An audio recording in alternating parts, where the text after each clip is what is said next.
Hello and welcome to the show. This is the show where we talk about all things real estate. And this episode is one you are not going to want to miss. In fact, you can't afford to miss this show. We're going to be talking about the things buyers should not do before closing. And some of you might be laughing and saying, hey, you know what, I'll never do some of these things. I guarantee you that almost all of you have done at least one of these things. And so today, Farhan Mahmood and I are going to be talking about this. Farhan is a mortgage partner that we've been working with for many years, and we're going to have a conversation about these things that we've observed over the course of our careers that buyers do even though we tell them not to do it. Farhan, welcome to the show. I'm so excited to chat with you, especially about this topic, because it's one we often talk about over lunch or coffee, and we're going to put people straight today. How are you doing? Excellent. Thank you, Andrew, for bringing me into this conversation. And as we had our last lunch, we did go over the list, and it's a wonderful idea so we can educate people not what to do after their offer is accepted and they're ready to move into the home.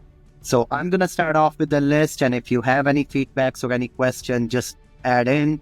But one of the things which we have seen again and again when people offer is accepted, they go out and spend a lot of money on their credit card, and that creates a problem with lenders. So do not spend money on your credit card. Try to keep your balance same or less than when you applied for the mortgage. That's my number one tip to get started. Other thing, you have any feedback on it, Andrew? Yeah, I do.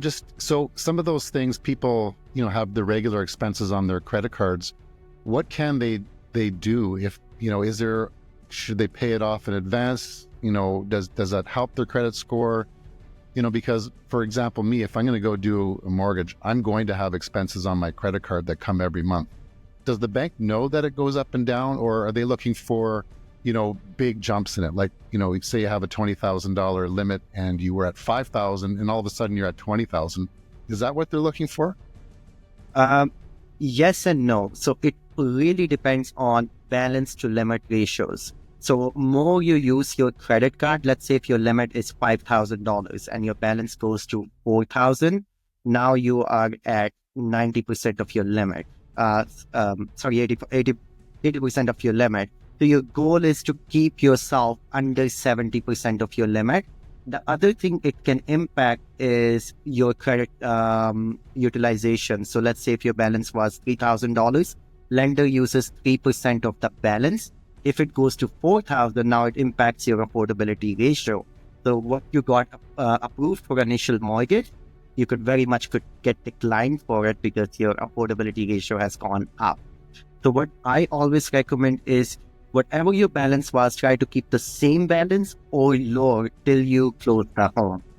That makes sense. And it's understandable that people's want to spend more money when their offer is accepted. They want to do shopping for the new home. But my recommendation is wait till you move into the home before you do anything.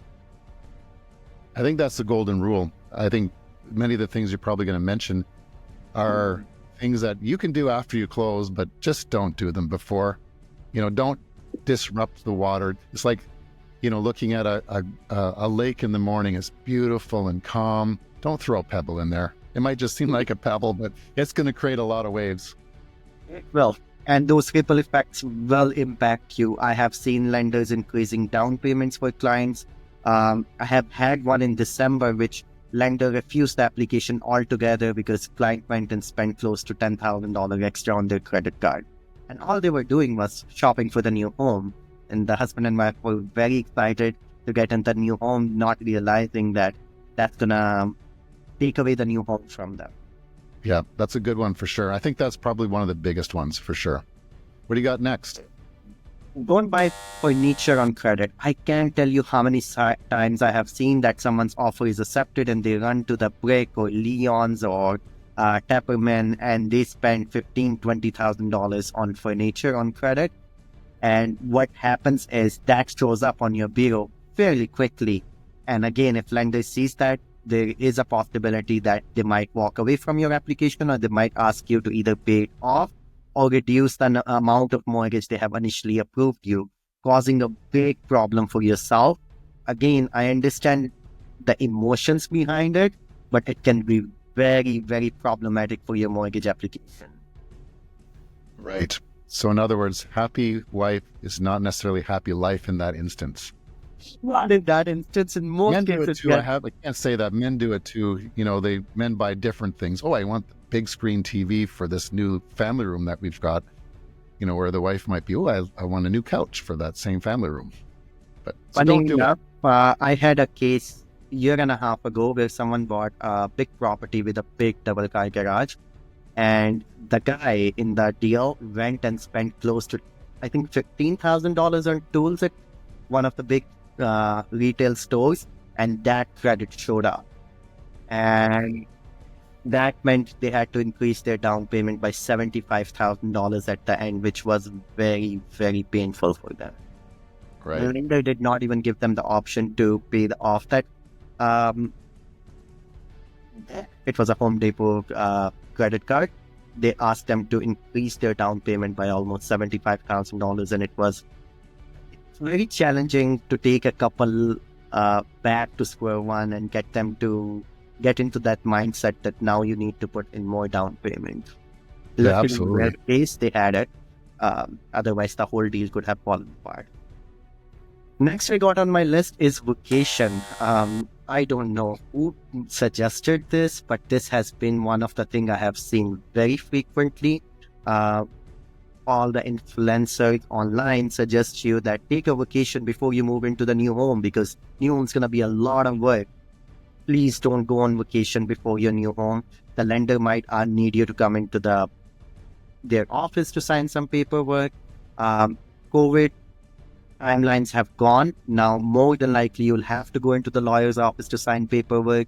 They also, me and you, we recently had a case where the client went on vacation and they were not getting paid, and that created a challenge in their mortgage, even though it was a planned vacation, but it caused a problem.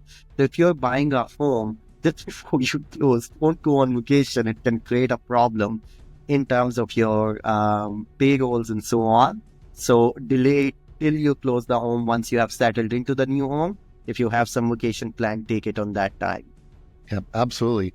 Now, if you have a house to sell, one of the things that we recommend is that while the house is being listed, especially that critical first week, and we have programs where we hold off offers, go for a vacation for that week. And when you come back, you'll be happy because you'll have an offer in hand that you can accept. You'll be relaxed, but don't do it before you close the deal. I got that. Makes sense. The thing I have seen is when people's mortgages, like most of our clients' mortgages are approved, they go and co-sign a loan for someone else. Most of the lenders do a final review before they fund the mortgage application. So do not co-sign anything. If there is any material change in your application, the lender has the right to walk away from that mortgage approval. And so, it's amazing to help a family member, a friend, or someone like that. But when you are buying a home, please don't co-sign anything for anyone at that time. Yeah, so it sounds like the theme that I'm hearing so far is that the snapshot that you give the bank, you need to keep that snapshot the same until you get the keys of your house. After you get the keys of the house, you can do what you want. You can lend money, you can go buy furniture, you can go on a vacation. Just don't change anything. And I feel like, and I could be wrong on this, but I feel like lenders are a little bit more critical of applications these days. Am I right on that? 100%. And the main reason behind is we are in a bit of a pickle at the moment where mortgage defaults are higher than they have ever been in the past 20 some years. So they are very, very suspicious at the moment, and they want to do extra due diligence, especially before they lend out the money, to make sure everything has remained the same in applicant's application. No, 9 out of 10 times these things don't happen. But when they happen, it really, really creates a huge ripple and creates a big problem for the realtors, for the lawyers, for the clients, for the mortgage broker, everyone. And a lot of time it requires you to make much bigger sacrifices than what you were willing to make originally. Yeah, it's just a short-term sacrifice to get into the house of your dreams, right? And some people just don't necessarily, whether they get it or not, they just don't think of that. Okay, this is it's almost like if I was to give you a check for $10,000 and all I said for you to do is to not have Starbucks coffee. Now, for you, it's probably easy to do that. But for some people, my wife would be very difficult to do, right? But you would do it because it's just a Starbucks coffee for a couple of weeks, right? And it's the same kind of mindset when you're purchasing a home. It's just a month or 2 or 3 where you have to really be vigilant about your finances and keep things the same. Afterwards, you can party. Absolutely. Absolutely. You're 100% right. It's just, we don't want to see any changes while in that period. So try to keep things as boring as possible during that pause period. Don't do anything exciting, because anything exciting generally means you'll be spending money, time, or something to do it. Other thing I have seen a bit is people quit their job. As soon as their mortgage is approved, they quit their job and they try to get a better job closer to their new house. Please don't do it. Most of the lenders call your employer a couple of days before closing to do a final verbal on your application. And if you have made any change in your employment, that can create a huge problem in approval of your application. I had someone who went from full-time to part-time. Their mortgage application was declined. This was a couple of years ago. It was a huge problem. Same thing I have seen where, I got a better opportunity to make more money, but my new employment is on commission versus my last employment was full-time employment, and lenders did not take it.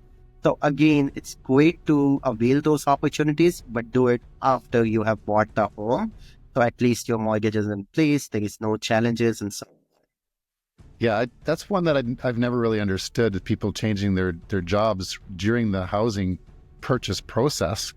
But I've seen it happen. In fact, it happened to me this fall, and everything was fine. There was no issues. I didn't even know about it until like our final walkthrough. And, I'm asking them about the job and, the increased travel that he would have incurred with that.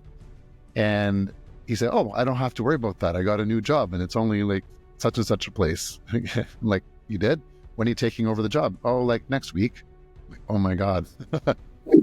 How he timed it so that when the lenders call or do their due diligence on the final stage, he hadn't given his notice yet, something like that. I forget the details of it, but I was starting to panic though, because I know if that's one rule of thumb that you must do is you can't change your job. Yeah. And that is different industry. His was the same industry, so I don't know if it would have had a big impact or not. But some people change complete jobs. They go from being a contractor to a nurse or something. I don't know. That's just an example. I don't know why I thought of that. Well, maybe you're thinking of nothing. Those are amazing jobs right now. But other thing I have seen is lenders also do a review or audit of a file generally 30 days after it's funded. So if they lose the change of employment, especially social media is accessible by everyone. Okay, so if you really think that, you're posting a lot of pictures about a new job or something, the lender won't be able to see it, you're mistaken. They can see everything, right? So you have to be careful. With job change, if you were to do it, my recommendation is get into the home, wait 2-3 months before you make that change. Even when they do an audit 30 days after the closing, you don't have anything much to worry about. Again, consistency is so key, is what the lenders look for when they are trying to finance a home for you. What about being honest with a situation like that, where if you happen to know already that you're looking for a new job, is that something where if they had communicated to you that they're looking for a job, for example, the gentleman I'm talking about was an engineer. So if he's going from an engineering job from X company to an engineering job at another company, and he tells you about that in the middle of the process, and you communicate that to the lender, would that be okay? Would that be a smart thing to do? Yes, 100%. In fact, as soon as you communicate with your mortgage broker, it's the responsibility of the mortgage broker to go back to the lender and notify them of that. Now, it has happened to me various amount of times where someone got a better opportunity. If you are getting a promotion or if there is a job, what lender is ideally looking for is you're in the same industry and your new job do not have any probationary period. Okay. And it's a same type of employment. So if you're a full-time employee, it has to be a full-time employment. If you're a contractual employee, if you go into full-time, that's fine. But ideally, at least a contractual employment is what they look for. It is better if you see any of the changes which are coming up. It's better to have that discussion with your mortgage broker so they can prepare you for it. And sometimes that could be beneficial to your mortgage application. Especially like in your example, from contractor to nursing, nurses do get special discounts with most of the lenders. Okay. So that means generally you might be able to score yourself a little bit of a better interest rate than what you have gotten approved originally. There's a question for you right there. It has nothing to do with what we're talking about, but since you brought it up, are there certain professions that lenders are more favorable to? For example, my son is married to a doctor and she got professional or preferential treatment for that. 100%. Because what they look for is professions where the default rate is less. Generally, doctors, nurses, people in healthcare industry, their jobs are very, very secure. So you do get a bit of a better pricing with those. Similar to that, if you're a police officer, there are discounts available for that. There are certain government departments where if you were to work with them, you get better pricing.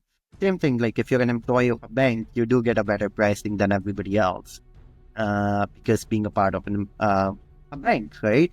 So now there are some professions which banks do not like. Like, for example, I'm working with a client at the moment who's a seasonal employee. He makes all of his money from fishing. He's been doing it for the last 10 years. But his income is so inconsistent year after year that there is very, very hard time for us to take what he's going to make this year. Even though he's been doing it for a long period of time, difficult to understand that.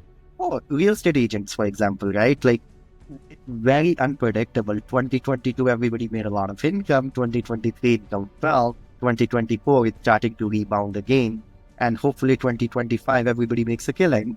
Yeah, this is one that I've seen time and time again. Probably the one I've seen the most over the last 19 years of my career. And you got to think about it this way: is that, when I bought my first home, which is many, many years ago, maybe 25, even 30 years ago, holy cow, you had to go to every bank and shop. So I literally went from physical bank to physical bank to physical bank and played them against each other and thought I got a really good deal because I did that.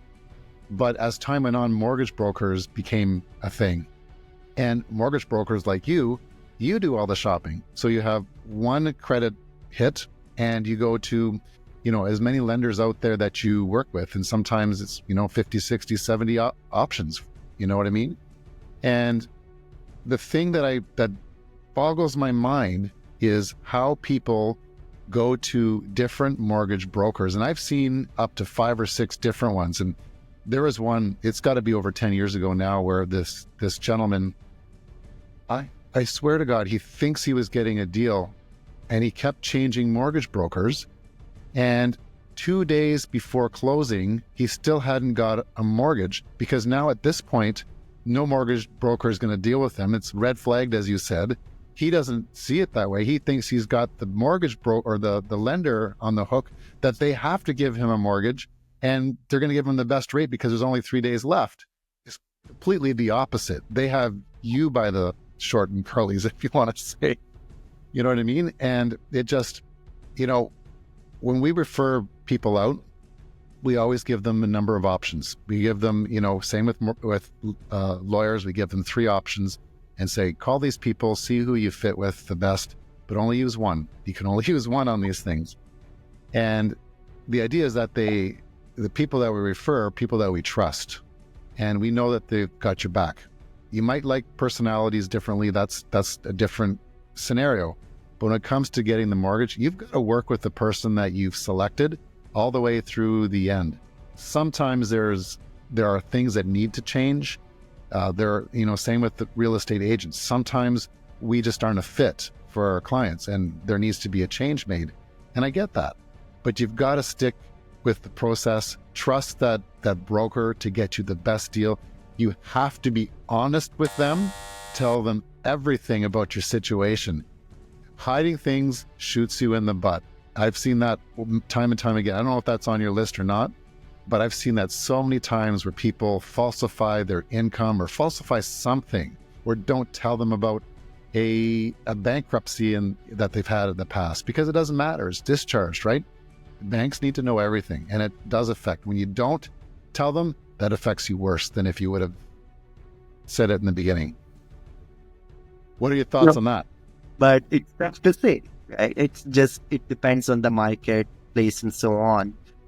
So it depends industry, the type of employment and type of income, all three can play a huge role on not only your application, but also on your interest rate.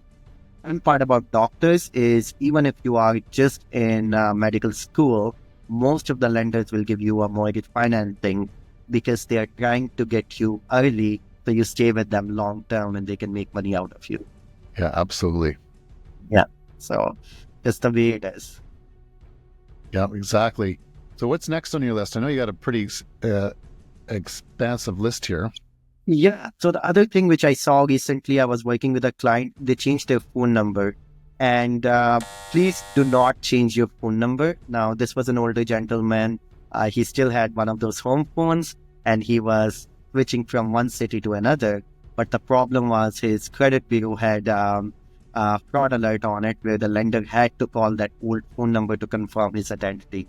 Yeah, so that can create a huge problem if you change your phone number, because the old number you cannot confirm anymore. So in his case, we had to go through a special treatment in order to get his mortgage done. So don't change your phone number while you're buying a home. Yeah, good idea. That's one I would never have thought of, to be honest. The other one which I have seen is a lot of time, especially depending on the cultures, you get a lot of gifts when you're buying a home. And some of those gifts are in a form of a cash. Now, even though it's amazing that you have more money in bank, that can create a problem with financing your mortgage, because lenders need to track where the money came from the last 90 days. And if suddenly out of nowhere you have gotten $10,000 or $15,000 in your bank account and all you're saying is gift from family, it doesn't really work with the lender. They have to see the source, and that can create problem in your mortgage financing. I actually had an issue a few months ago where we were financing someone and both husband and wife got gifts from overseas, and there were wire transfers as soon as they came in. You know, the anti-money laundering starts going into it. Even though there was small amount of money, it's like $140, $150. Lender had to release all of them in order to verify that there is no illegal activity going. And that creates a lot of extra work for lenders. So again, if something like that is going to happen, please discuss it with your mortgage broker so they can guide you on how to take care of it properly. A lot of time what we have seen done is we will get one of the parents to collect all the gifts, and then the parents give that gift to the child, and we can provide a gift letter. And this way we are able to take care of the challenge. It doesn't come 99% of the time. Again, this does not happen, but when it happens, it creates a huge problem. Other thing which I have seen is people who are shopping around. If it's good to shop around, but let a professional shop for you. I think we were doing a mortgage application, me and you, Andrew, a few weeks ago, and I went to, I think, 3 different lenders and fought with all 3 of them to see who can give me the lowest possible rate. We were able to get a phenomenal deal for that client. But if I try to do it on their own and lenders see that application is coming in from different places, that's generally a huge red flag for the lender, and they do walk away from the application, creating a huge problem. So if you are shopping around, shop around, but shop around smartly. Hire someone who can do it for you instead of you doing it on your own, creating a challenge for yourself. 100%. That is on my list as well. And the main thing which I have seen people hiding these days is their marital status. A lot of people who are separated will just simply say they are single. right? And as a result, unfortunately, if there is any kind of past child support or spousal support payments, mortgage brokers need to know that, because when the lender is going to go again, they're going to find all of that. And again and again, we have seen people not disclosing everything, thinking they can just get away with it. And that creates a huge problem for everyone at the end. But more than anyone, it's the buyer, right? The person who is applying for the mortgage. It creates an issue for them. So you have to disclose everything to the mortgage broker and make sure they go ahead and tell everything to the lender, so you don't have any problem with it. Yeah, and that's another thing too, is that just came to mind, is you as the mortgage broker, you know the lenders that you deal with most. You know how they like their deal structured, I would imagine. Okay. And some like to see certain things, some don't need to see it. And that's where you can instruct the buyer about what it is that they need to tell you, keeping in mind that they should tell you everything anyways, but you are the expert to package the deal, so to speak, for that lender. And I guess how it ties into what you're just talking about, if they go lender to lender to lender, they might have a different story every single time. And if they happen to go to the same lender and they have two different stories, red light, you're not going to get a mortgage from that bank anymore, because now you've told two different stories, and it could be completely unintentional. It happens all the time, unfortunately.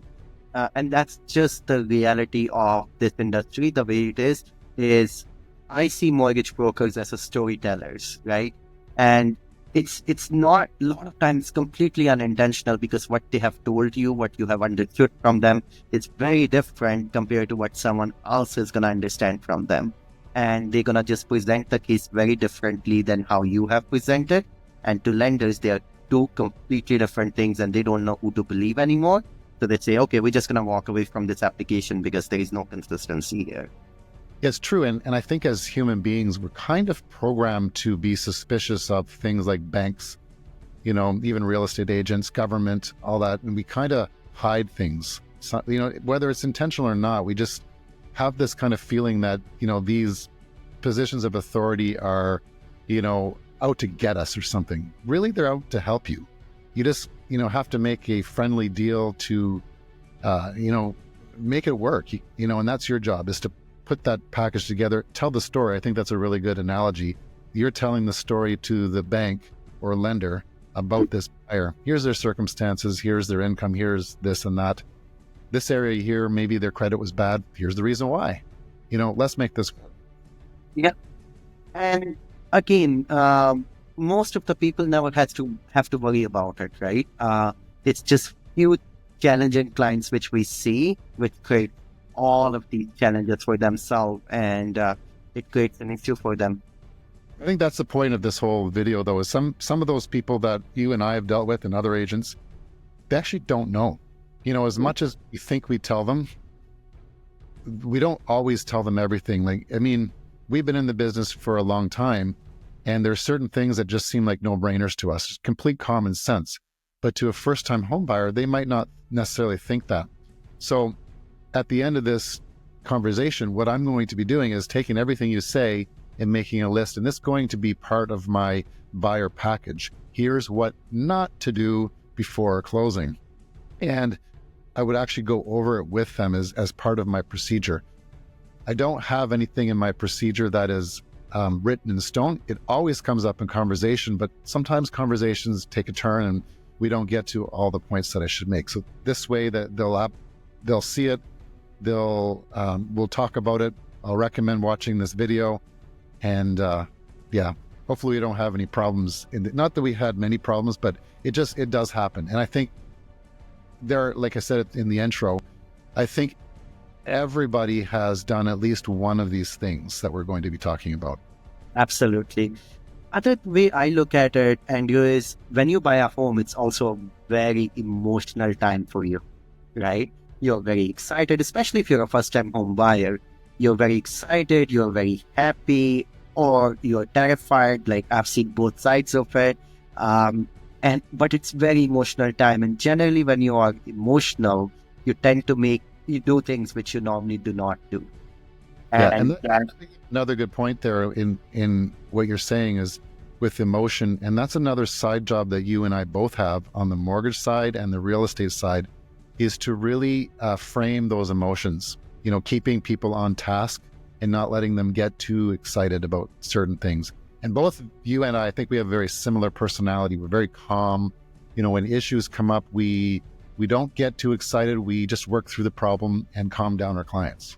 yeah, and that's the only thing you can do. I have also seen mortgage brokers and realtors, which as soon as the problem comes, like the whole world ends and they think of, okay, this is the end of it. Reality is every problem is solvable. Might take a little bit extra time, might cost a little bit extra money, but at the end of the day, our jobs is to make it work, right? And it's to make the lender happy, to make the seller happy, to make everyone happy so the transaction can close. And that's the most important thing I always look at. Next I have on my list is when people buy a home, they start transferring money from one account to another and that account to another. And if there is just too many transfers, it creates a problem for the lender. Part of the lender's job is to trace that money for 90 days. Where did the money come from? And if there is just way too many transfers, they might not want to invest time, effort, energy in doing that and walk away from the application. So try to keep your money in one place for as long as possible. And if you need to move money, let's say you're using your RRSP to towards your down payment, do consult with your mortgage broker before you do it, and they will let you know what is needed by the lender before it's done. Do not give the money out to. I had a case a few months ago where someone just took all the money and gave it to their mom. They wanted to keep it in their mother's account. So created a huge problem for us towards the end of the closing, because the lender would see the money was there, but it was not there closer to closing date, and they needed to see where the money had gone.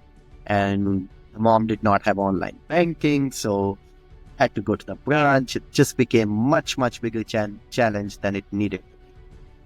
Yeah, I've noticed that this happens with particular people that are not from Canada by birth, whether they've immigrated or they have family abroad, and I've seen it a lot where they actually still have part-time jobs or own companies in other countries, and so some of the money is coming from overseas, and so there is a lot of account changing in order to get the money into Canada. What's the best way to deal with that situation where you kind of know that the money is coming from overseas, and there's got to be some kind of process that lenders favor? Absolutely. It's just they need to have the history of the money in being in that account overseas. Happens to all the time. All we provide is bank statements. Sometimes bank need to see a little bit more history of that money when it is coming from overseas to make sure it was there. We also see a lot of time where parents are gifting the money from overseas to the child who is in Canada. And again, it's very normal. We just need to see the history of the money that it came from that account. That's all it is. Nothing more. Is there a time frame with that type of stuff? Is it also 90 days or can you send money? It go up to 1 year. There has been examples where I've been doing a mortgage and suddenly a wire transfer of $90,000 come into the buyer's bank account, and lender is like, I need to see 12 months of history to make sure it was there and it's not borrowed or it's not taken from some credit source.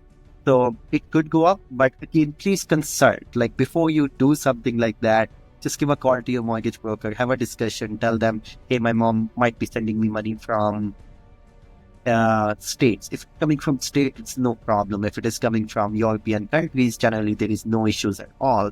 But if it is coming in from Afghanistan, Pakistan, one of those countries, then we do need a lot more history of that money. And we do see that time to time. And it's just that we need to provide history. All lender is looking for is source. That's about it. So it comes down again to having a conversation with your mortgage professional and planning it out, right? And that's one thing I think so many people forget about. You and I, you in the mortgage industry, me in the real estate industry, sometimes people look at us like we open doors and we just write a mortgage. That's all we do. But there's way more to what we do behind the scenes. And that's one of them, is planning the process out. And I think it's very critical in your situation for mortgages that they, just talk with you about the plan. Okay, where's the money coming from? Is some of it coming from a gift? Is it coming from overseas? Am I changing my job? All of it boils down to planning it out. It does. And it starts a lot earlier than you actually buy a home. The mortgage planning process, for example, one of your clients, he was here last Saturday and we were having a discussion. You guys are still like good 4 to 5 months away from writing an offer right now. We need to do this. Once all of these things are in place, then you guys will be at a point where you can write up offer. They're self-employed. Their taxes need to be filed for 2024 in order to obtain this mortgage financing.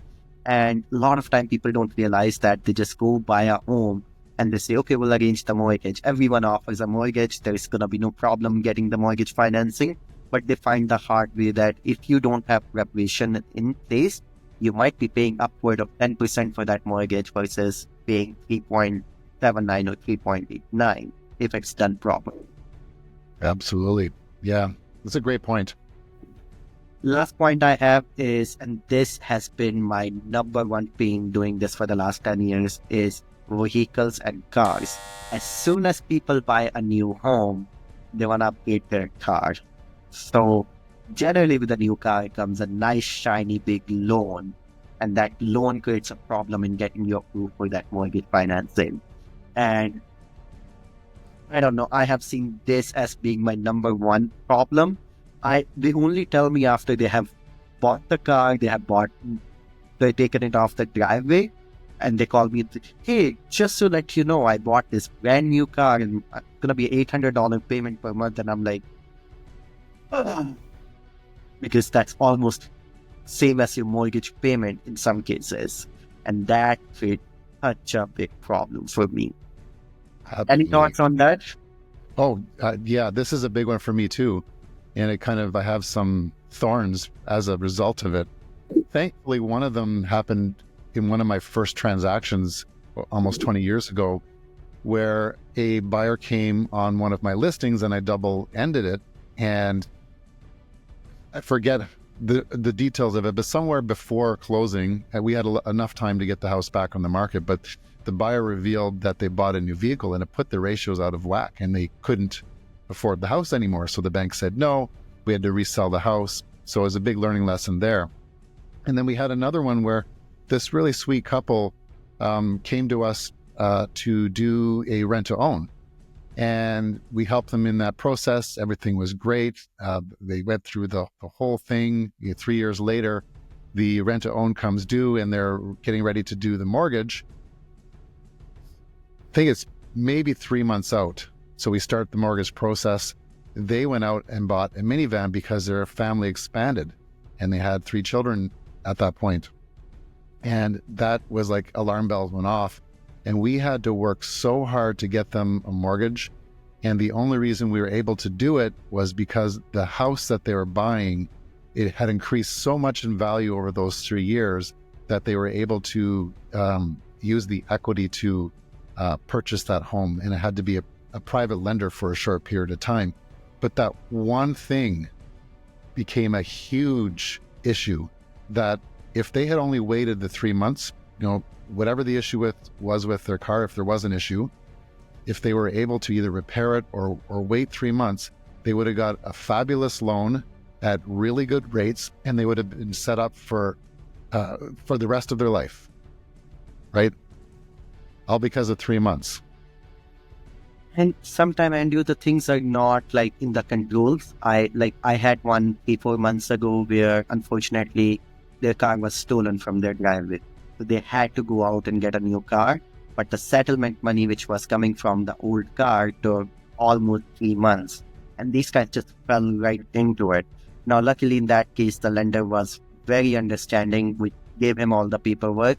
And they added a condition that the car loan which they're taking for the new car has to be paid within 90 days or else they have to make this much extra payment into the mortgage. So we were able to get around to it. But when it is complete surprise for a mortgage broker that something has happened, then it creates such a huge problem. And I have seen lenders declining applications over it time after time. Yeah, one of those things where there is a need for cars. People need to have a vehicle to get to work. And if their car isn't working, what do you got to do? It's not like you're going to go and rent a car just because you're getting a mortgage, but sometimes maybe that is an option. And so here's the thing that I would say with that is, if you find yourself in a position either wanting a new car or needing a new car, talk to your mortgage broker first to walk you through that process. Because if you've already been approved for your mortgage and you already have that offer in and it's already firm, you are stuck and you're going to be in a big pile of doo-doo. 100%. And the reality is, car is something you can walk away from. The losses are, I don't know, maybe $5,000-$10,000 in most cases. A house, if you want to walk away from, the losses could be six figures a lot of times, depending on the situation. And that's just not ideal. Yeah, and if you're doing this before you go firm on a deal, a real estate deal, that's fine. It's just going to make your process to buy a house a lot longer, depending on the circumstances, of course. But if you're doing it after it goes firm, you're in big trouble. So just don't do it. Yeah, absolutely. Yeah, big no. It's ever do it. Worse than buying furniture. It is. And my recommendation is, if you want to do something like that, buy a home, move into it, wait 3 to 6 months, and then buy a car. Right? Yes, you can have a fabulous house with an older car, and it's okay. Nobody's gonna kill you. It's perfectly fine. There's no problem with it. Just when people think with a new home, new car need to be there, can create a big problem. Yeah, absolutely. I think this talk has been very valuable. Taking your experience and my experience and just kind of delineating, the issues that we face. And some of these things kind of look pretty common sense. Okay, don't do that. But it happens time and time again, and people just don't think about these things. So what I would say to anyone that's listening now is really trust the professionals that you choose to do your transaction with. Trust your realtor, trust your mortgage broker, trust your lawyer, and rely on them heavily. Don't do anything without consulting them while you're doing the house purchase. After you get the keys, you can do whatever you like. I agree 100%. And the other thing I have seen again and again is, try working with a professional. Just because a website is offering 5 basis point off or 10 basis point off, they're not going to walk you through your home purchase. It's amazing to get a low rate. And I sometimes suggest my clients, especially at the time of renewal, I'm like, go to this website. Their rate is better than mine. There is nothing I can do about it. I wish I could do it. I can. But at the time of the purchase, especially when you're buying your first home and you have very limited options, work with someone who has experience. So if a challenge comes, they can walk you through with it instead of going through an online portal or going directly and trying to navigate these waters, because they could become very challenging. And there is a lot of sharks swimming there who can eat you very easily. Absolutely. And, you and I had a client that I didn't know that you ended up doing the mortgage. They were using someone else at first. And I think it was an online one, just like you said. I don't know the details of it, but I was surprised at the end of the deal that you were working on it because they had come to you for help to get them through the difficult challenges that they faced, which is completely ironic because you're the person I referred to them in the beginning. Yeah. It's just the challenges. They wanted the lowest possible rate, and I was very upfront with them. I'm like, what you're looking for, I just cannot give it to you. It's just, even if I want to, it's not possible. And I get it. I get the appeal of low interest rate. It's very critical. Every dollar matters. But interest rate is just one factor of this transaction. There is a lot of lenders out there which offer a low rate, but then they have very huge penalties. They have restrictions. They have annual fees with the mortgages on top of it. And it could be completely wrong product. Just as you and me, both of us know, people who buy their first home don't stay in it for 5 years.